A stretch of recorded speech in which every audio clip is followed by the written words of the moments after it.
ഈ കോൺഗ്രസ്സിലാണിപ്പോൾ യുദ്ധസമാനമായ സാഹചര്യം. അതും തരൂരിലൂടെയാണ് അത്തരത്തിലുള്ളൊരു സാഹചര്യത്തിലേക്ക് മാറിയിരിക്കുന്നത്. തരൂര് ലക്ഷ്യം വയ്ക്കുന്നത് എന്താണ്? BJP-യിലേക്കോ അതോ UN സെക്രട്ടറി ജനറൽ സ്ഥാനത്തേക്കോ? ഈ ഏതാണ്ട് 3 ചോദ്യം അങ്ങിപ്പോൾ ചോദിച്ചു കഴിഞ്ഞു. അതിൽ ആദ്യത്തെ കാര്യം, കോൺഗ്രസിൻ്റെ രീതി എന്ന് പറഞ്ഞാൽ ആകാശത്തൂടെ പറന്നു പോകുന്ന അസ്ത്രമാണെങ്കിലും വെടിയുണ്ടയാണെങ്കിലും ചാടി പിടിക്കുന്ന ഒരു ശൈലിയാണുള്ളത്. ഏറ്റവും പ്രധാനപ്പെട്ട കാര്യമെന്ന് പറയുന്നത് ഒരാവശ്യമില്ലാത്ത കാര്യങ്ങളിൽ വിവാദം ഉണ്ടാക്കുക, ആ വിവാദങ്ങളിലെല്ലാം ഇടപെട്ട് പരാജയം ഉറപ്പാക്കുകയാണ് രാഹുലിൻ്റെ ശൈലി. ആ ശൈലിയാണ് കോൺഗ്രസിൻ്റെ ശൈലി. ഇവിടെ അന്താരാഷ്ട്ര രംഗത്ത് ഭരണപക്ഷവും ജനാധിപത്യമുള്ള രാജ്യങ്ങളിൽ ഭരണപക്ഷവും പ്രതിപക്ഷവും ഉൾപ്പെടെ അവരുടെ രാജ്യ താല്പര്യത്തിന് വേണ്ടി പ്രതിനിധികളെ അയക്കുന്നത് പുതിയ സംഭവമൊന്നുമല്ല. അതിന് ഏറ്റവും വലിയ ഉദാത്തമായ ഉദാഹരണം അമേരിക്കയിലുണ്ടായിട്ടുള്ളത്. അവരുടെ സ്ഥിരം രീതിയാണ്. പല കാര്യങ്ങളിലും ബൈപാർട്ടിസാൻ റിപ്പബ്ലിക്കൻസും ഡെമോക്രാറ്റ്സും ഒരുപോലെ അന്യരാജ്യങ്ങളുമായിട്ട് ബന്ധപ്പെട്ട് അമേരിക്കൻ താല്പര്യം സംരക്ഷിക്കാനായിട്ട് പ്രവർത്തിക്കുന്നതിൻ്റെ രീതി ചരിത്രമുണ്ട്, ഇന്നുമുണ്ട്, നാളെയും തുടരുകയും ചെയ്യും. ഒരു ഉദാഹരണം ഞാൻ പറയാം. 2008 ഫെബ്രുവരി 20 അത് നമ്മുടെ ആ ആയുധ നിരോധന കരാർ 123 അഗ്രിമെൻറ്റ്, ആ അഗ്രിമെൻ്റ് ഒപ്പിടേണ്ട കാലഘട്ടത്തിലെ കാര്യം ഞാൻ ഈ പറയുന്നത്. 2002 ഫെബ്രുവരി 20 3 പേര് ഭാരതത്തിലേക്ക് വന്നു. അതൊന്ന് ജോൺ കെറി. ഈ ജോൺ കെറി എന്ന് പറയുന്ന ആൾ സെനറ്ററാണ്, ഡെമോക്രാറ്റാണ്, ആ വന്ന ടീമിൻ്റെ ചെയർമാനാണ്. രണ്ടാമത് കൂടെ വന്നയാൾ ജോ ബൈഡൻ, അങ്ങനെയൊക്കെ അറിയാം, പിന്നീട് അമേരിക്കൻ പ്രസിഡൻ്റായ ആൾ. അന്ന് ആ സ്ഥാനത്തൊന്നുമല്ല. അന്ന് ഭരണം ജോർജ് ബുഷ് ജൂനിയറിൻ്റെ റിപ്പബ്ലിക് ഭരണമാണ്. അവരുടെ കൂടെ മൂന്നാമത് വന്നയാൾ റിപ്പബ്ലിക്കനാണ്. അദ്ദേഹത്തിൻ്റെ പേര് ചുക്ക് ഹേഗൽ. ഹേഗൽ പിന്നെ ഡെമോക്രാറ്റിക് ഭരണകൂടമായിട്ടും ചേർന്ന് വന്നു. എങ്കിലും ഇവർ 3 പേരും വന്നത് ഭരിക്കുന്നത് റിപ്പബ്ലിക്കൻസ്, വന്ന കമ്മിറ്റിയുടെ ചെയർമാനും ഒരംഗവും ഡെമോക്രാറ്റ്സ്, കൂടെ വന്നയാൾ റിപ്പബ്ലിക്കൻ. വന്നതെന്താണ്? അമേരിക്കയുടെ താല്പര്യം സംരക്ഷിക്കാൻ വേണ്ടി ഈ 123 അഗ്രിമെൻ്റ് ഭാരതത്തെ കൊണ്ട് സൈൻ ചെയ്യിക്കണം. ഡോക്ടർ മൻമോഹൻ സിംഗിനെ കൊണ്ട് സൈൻ ചെയ്യിക്കണം. UPA ഭരണകാലമാണെന്ന് അറിയാമല്ലോ. അപ്പം ഞാൻ പറഞ്ഞു വന്നത്, ഇനി അതിനകത്ത് ഒരു കാര്യം കൂടെ. ഇതിൽ അന്നത്തെ സാഹചര്യം എന്ന് പറയുന്നത്, അവർ വന്ന് പറയുന്ന ഇതാണ്: അമേരിക്കയിൽ ഇലക്ഷൻ നടക്കാൻ പോവാണ്, റിപ്പബ്ലിക്കൻ ജോർജ് ബുഷ് മാറി ബാരക് ഒബാമയോ ഹിലാരി ക്ലിൻ്റനോ രാഷ്ട്രപതിയാകാനുള്ള സാഹചര്യം വരുന്നു. അങ്ങനെ റിപ്പബ്ലിക്കൻസിൻ്റെ കയ്യിൽ നിന്ന് ഡെമോക്രാറ്റ്സിലേക്ക് അധികാരം മാറിക്കഴിഞ്ഞാൽ ഈ കരാറിൻ്റെ കാര്യം അവതാളത്തിലാകും. ഇത് പറയാൻ വന്ന ആരാ? 2 ഡെമോക്രാറ്റുകളും ഒരു റിപ്പബ്ലിക്കനും. ആ 2 ഡെമോക്രാറ്റുകളിൽ ഒരാൾ, അതായത് ഈ ഞാൻ പറഞ്ഞ ജോൺ കെറി, അദ്ദേഹത്തെക്കുറിച്ച് പ്രതീക്ഷിച്ചിരുന്നത്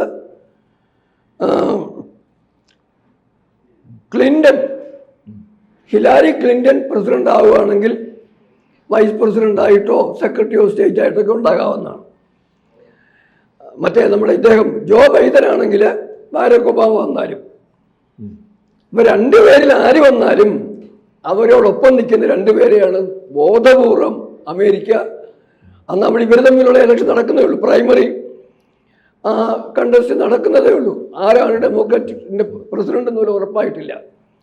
ആ സന്ദർഭത്തിലാണ് 2 കൂട്ടരും വന്ന് അവരുടെ താല്പര്യം രക്ഷിക്കാൻ വേണ്ടി വരുന്നത്.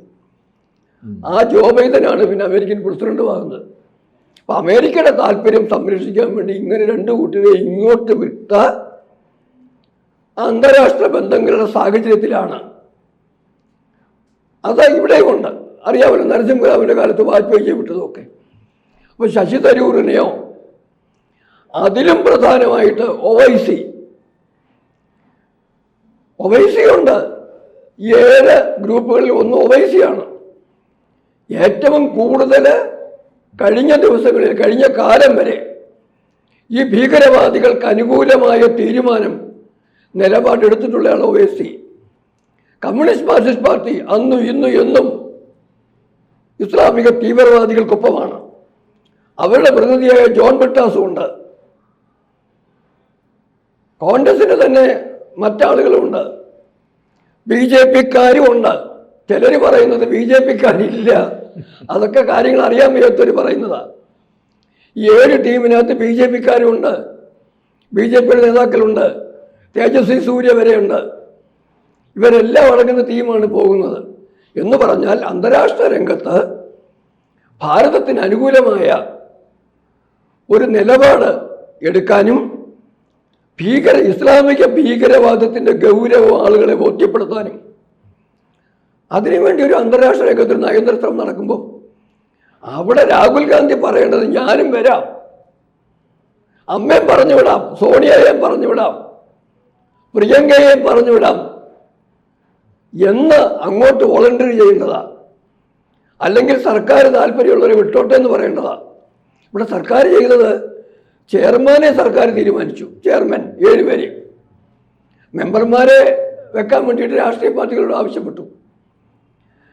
ഇദ്ദേഹത്തെ ശശി തരൂരിനെ ചെയർമാനായിട്ടാണ് എടുത്തിരിക്കുന്നത്. അത് ഗവൺമെൻറ് ഡിസ്ക്രിപ്ഷൻ തന്നെയല്ല. ശശി തരൂര് പാർലമെൻറ്റിലെ വിദേശകാര്യ സ്റ്റാൻഡിംഗ് കമ്മിറ്റി ചെയർമാനുമാണ്.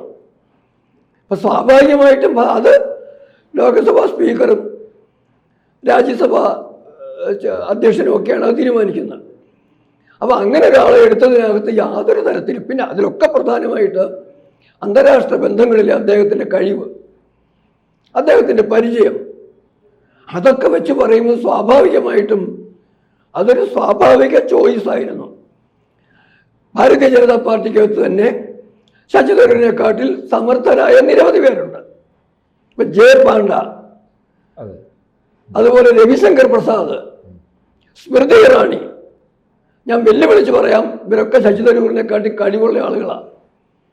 പിന്നെ ഇത് ശശി തരൂര് അങ്ങനെ അങ്ങോട്ട് പോയി കഴിഞ്ഞാൽ അത് കോൺഗ്രസിന് എന്തെങ്കിലും പ്രശ്നം ഉണ്ടാകുമെന്നോ, ഇനി അതുമല്ലെങ്കിൽ ശശി തരൂരിനെ അങ്ങനെ എലക്ട് ചെയ്തത് വിശ്വപൗരനായതുകൊണ്ടാണെന്നോ ഒക്കെ പറയുന്നൊന്നും വലിയ കഥയുള്ള കാര്യമില്ല.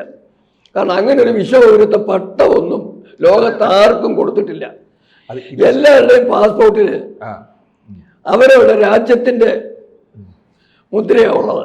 വിശ്വപൗരൻ എന്ന് പറഞ്ഞാൽ അങ്ങനെ അങ്ങനെ ശശി തരൂരിനെയൊക്കെ അങ്ങോട്ട് വലുതാക്കി കാണേണ്ട ആവശ്യമില്ല. ആരോ കൊടുത്തൊരു വിശേഷണം.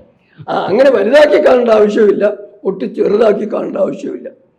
ഇനിയും അതിൻ്റെ ഭാരതത്തിലെ രാഷ്ട്രീയ കാര്യങ്ങളിലേക്ക് വന്നു കഴിഞ്ഞാൽ ഒരു കാര്യം നമ്മൾ ഒരിക്കലും മറക്കരുത്. അദ്ദേഹം എഴുതിയ ദ ഗ്രേറ്റ് ഇന്ത്യൻ നോവലിനകത്ത് ജവഹർലാൽ നെഹ്റുവിനെ ധൃതരാഷ്ട്രരായിട്ടാണ്, കൗരവപക്ഷ ധൃതരാഷ്ട്രരായിട്ടാണ് ശശി തരൂര് ഉപമിച്ചത്. അതുപോലെ ഇന്ദിരാഗാന്ധിയെ ധൃതരാഷ്ട്രരുടെ മക്കൾ 100 ആൺകുട്ടികളുടെ സ്ഥാനത്തുള്ള ഒറ്റ പെൺകുട്ടി ആസുരഭാവം മുഴുവൻ കൂടെ ആവാഹിച്ചെടുത്ത് നിർമ്മിച്ച അല്ലെങ്കിൽ സൃഷ്ടിച്ച ഇന്ദിര എന്ന ആസുരിക ശക്തിയായിട്ടാണ് തരൂരിൻ്റെ ആ ഗ്രേറ്റ് ഇന്ത്യൻ നോവലിൽ, അത് രാഷ്ട്രീയത്തിലൊക്കെ വരുന്നതിന് വളരെ മുമ്പ് എഴുതിയ പുസ്തകം, ആ പുസ്തകത്തിൽ എഴുതിയിരിക്കുന്നത്. അതുപോലെ പല കാര്യങ്ങളുമുണ്ട്. ഒന്നും വേണ്ട, ജവഹർലാൽ നെഹ്റുവിൻ്റെ ഭാര്യ കമല നെഹ്റു മരിച്ച സന്ദർഭത്തെ ആ നോവലിൽ പരാമർശിച്ച ഭാഗം മാത്രം കണ്ടാൽ മതി, ശശി തരൂരിനെ ഒരു കോൺഗ്രസ്സുകാരും കൂടെ നിർത്തില്ലായിരുന്നു. ഇത്രയും കാലം ആ പുസ്തകം വായിക്കാതെയാണോ നിർത്തിയെന്ന് എനിക്കറിയില്ല. അതുപോലെ വേറൊരു കാര്യം കൂടെ ഞാൻ പറയാം, തിരിച്ചൊരു പറയുക. ഹിന്ദുത്വത്തെക്കുറിച്ച്, ഭാരതീയ ദേശീയതയെക്കുറിച്ച്, ദേശീയ സങ്കല്പങ്ങളെക്കുറിച്ച് തൻ്റെ അവസരവാദ രാഷ്ട്രീയത്തിന് അനുകൂലമാണെന്ന് കണ്ട സാഹചര്യത്തിൽ എന്ത് ധിക്കാരവും എന്ത് അഹങ്കാരവും പറയാൻ മടി കാണിച്ചിട്ടില്ലാത്ത ഒരാളുമാണ് തരൂര്. ഹിന്ദു പാകിസ്ഥാൻ, ഹിന്ദു താലിബാൻ എന്നൊക്കെ പറഞ്ഞ പ്രയോഗങ്ങൾ നമുക്കറിയാം. പല സന്ദർഭങ്ങളിലും പാകിസ്ഥാൻ അനുകൂലമായ നിലപാട്. ഒന്നും വേണ്ട, ഒരു കാര്യം ചോദിക്കാം. 10% സംവരണം, സാമ്പത്തികമായി പിന്നോക്കം നിൽക്കണമെന്ന് പറഞ്ഞപ്പം അതിവിടുത്തെ മുസ്ലിം രാഷ്ട്രീയ താല്പര്യത്തിന് എതിരാണെന്ന് കണ്ടുകൊണ്ട് അതിനെതിരെ ആ ബില്ല് ആ സാമ്പത്തിക സംവരണത്തിൻ്റെ ബില്ല് പാർലമെന്റിൽ കൊണ്ടുവന്നപ്പോൾ അതിനെ എതിർത്ത 3 പേരിൽ ഒരാൾ ശശി തരൂരായിരുന്നു. അങ്ങനെ പല പല കാര്യങ്ങളുമുണ്ട്. ഇതെല്ലാം കഴിഞ്ഞ് അവസാനം എനിക്ക് പറയുവാനുള്ളത്, തരൂറിന് ഒരു രംഗത്ത് അസാധ്യ കഴിവുണ്ട്. ഒരു എഴുത്തുകാരനായി ശോഭിക്കുന്നതിനുള്ള എല്ലാ കഴിവുമുണ്ട്. അദ്ദേഹം തന്നെ ആ മേഖലയെ സെലക്ട് ചെയ്തിട്ട് രാഷ്ട്രീയമൊക്കെ വിട്ട് കേരളത്തിലെ മുഖ്യമന്ത്രി ആവണമെന്നും അങ്ങനെയുള്ള ആ മുഖമൊക്കെ പോയെന്ന് തോന്നുന്നു. ഇതൊക്കെ വിട്ടിട്ട് ആ എഴുത്തിലേക്ക് മാത്രം കേന്ദ്രീകരിക്കുകയാണെങ്കിൽ ലോക സാഹിത്യത്തിന് ഭാരതം നൽകുന്ന ഒരു വലിയ സംഭാവനയായിരിക്കും. അവിടെ അദ്ദേഹം കോൺസെൻട്രേറ്റ് ചെയ്തിട്ട് അതേ സമയത്ത് തന്നെ നമ്മൾ വിഷയത്തിലേക്ക് തിരിച്ചു വന്നു കഴിഞ്ഞാൽ, ഇപ്പം അദ്ദേഹത്തെ ഈ ദൗത്യ സംഘത്തിൽ ചേർത്തതിനെ 7 ഗുണം, എനിക്ക് തോന്നുന്ന ഏതാണ്ട് 7 ഗുണം 7, ശരാശരി 7 പേരുണ്ട്. അതെ, 7 പേര്. 49 പേരുള്ള ഒരു ദൗത്യ സംഘത്തിൽ കമ്മ്യൂണിസ്റ്റുകാരനായ ജോൺ ബ്രിട്ടാസിനോടും അതുപോലെ ഞാൻ ആദ്യം പറഞ്ഞു ഒവൈസിയോടും ഒക്കെ ചേർത്ത് എന്തിനാ ഗുലാം നബി ആസാദ് ഉണ്ട്, അവരൊക്കെ പ്രഗത്ഭരാണ്. ശശി തരൂരിനെ ഒന്ന് ചേർത്തതിനെ കുറിച്ച് കേരളത്തിൽ എന്താണ് ഇത്ര ബഹളം, അല്ലെങ്കിൽ കോൺഗ്രസിന് എന്താണ് ഇത്ര പ്രശ്നം എന്നെനിക്ക് മനസ്സിലാവുന്നില്ല. പക്ഷേ കോൺഗ്രസിനൊരു പ്രശ്നം ഉണ്ടാവും. ഇന്നലെ ഉണ്ടായ പ്രസ്താവന, ഭാരതവും പാകിസ്ഥാനുമായിട്ടുള്ള ദ്വന്ദ്വത്തിൽ, അന്തർദേശീയ ദ്വന്ദ്വത്തിൽ എന്നും പാകിസ്ഥാനോടും ഇസ്ലാമിക ഭീകരവാദത്തോടും ഇസ്ലാമിക രാഷ്ട്രീയത്തോടും ചേർന്ന് നിന്നുകൊണ്ട് ഭാരതീയ ദേശീയതയ്ക്കെതിരെ പ്രവർത്തിക്കുന്ന രാഹുലിനും കൂട്ടർക്കും തരൂർ എന്ന്, ശശി തരൂരാണെങ്കിലും പോകുന്ന മറ്റുള്ളവരാണെങ്കിലും ലോകത്തോട് എന്ന് കൃത്യമായി ഭാരതത്തിന് സന്ദേശം കൊടുക്കുമോ എന്നുള്ള ഭയം ഉണ്ടാവാം. അതിവർക്ക് താൽക്കാലിക രാഷ്ട്രീയ നേട്ടങ്ങൾക്ക് തടസ്സമുണ്ടാക്കാവുന്നുള്ള ഭയവുമാകാം. അതുകൊണ്ട് ലോകത്തിൽ ടെററിസത്തിനെതിരെ ഭാരതം നടത്തുന്ന ശ്രമത്തെ എന്തെങ്കിലും തരത്തിൽ തടസ്സപ്പെടുത്താൻ ഏതെങ്കിലും വഴിയുണ്ടോ എന്ന് രാഹുലും കൂട്ടരും നോക്കുകയാണെന്നുള്ള ഒരു വശത്ത്, അതുപോലെ തന്നെ തരൂരിൻ്റെ വരവിനെ ഒന്നും തരൂര് പരമാവധി ആഗ്രഹിക്കുന്ന ഒരു കാര്യമായിരിക്കും രാഷ്ട്രീയമായിട്ട്, കോൺഗ്രസിനകത്തുനിന്ന് പുറത്താക്കി കിട്ടണം. കോൺഗ്രസ് എക്സ്പെൽ ചെയ്യുവാണെങ്കിൽ തിരുവനന്തപുരത്തെ MP സ്ഥാനം സേവ് ചെയ്യാം. രാജിവെച്ച് പോയാൽ കാലിമാറ്റം വെച്ച് പുറത്തു പോകും. അപ്പം ആ ഒരു സഹായം കോൺഗ്രസ് ഒന്നുകിൽ MP കോൺഗ്രസിൽ നിന്ന് പുറത്താക്കി സഹായിക്കുക, അല്ലെങ്കിൽ സഹായിക്കാതെ ഉപദ്രവിക്കുക, കോൺഗ്രസിൽ തന്നെ ഇരുത്തി, അവിടെ തന്നെ ഇരുത്തി ഒരു ഗതിയും പരഗതിയില്ലാത്ത അവസ്ഥ. ഇതൊക്കെ വേറെ കാര്യങ്ങൾ അവർക്ക് ചെയ്യാം. പക്ഷെ പ്രധാനമായും പറയുന്നത്, ഞാൻ പറഞ്ഞത്, ശശി തരൂര് ഒരു പക്ഷേ ഈ മാറുന്ന സാഹചര്യത്തിൽ ദേശീയപക്ഷത്തോടൊപ്പം വന്നാലും ദേശീയപക്ഷത്തിന് വലിയ നേട്ടമുണ്ടാകാൻ പോകുന്നില്ല. ശശി തരൂർ നഷ്ടപ്പെടുന്നതുകൊണ്ട് കോൺഗ്രസിനും വലിയ നഷ്ടമൊന്നും ഉണ്ടാകാൻ പോകുന്നില്ല. അതുകൊണ്ട് ശശി തരൂരിനെ തളയ്ക്കുകയും വേണ്ട, സ്വീകരിക്കാൻ വേണ്ടി ആരും താലപ്പൊലി എടുക്കുകയും വേണമെന്നുള്ള പക്ഷക്കാരനാണ് ഞാൻ. കൂടുതൽ വാർത്തകളും വിശേഷങ്ങളും നിങ്ങളിലേക്ക് എത്താൻ ABC മലയാളം സബ്സ്ക്രൈബ് ചെയ്യുക, ബെൽ ബട്ടണും അമർത്തുക.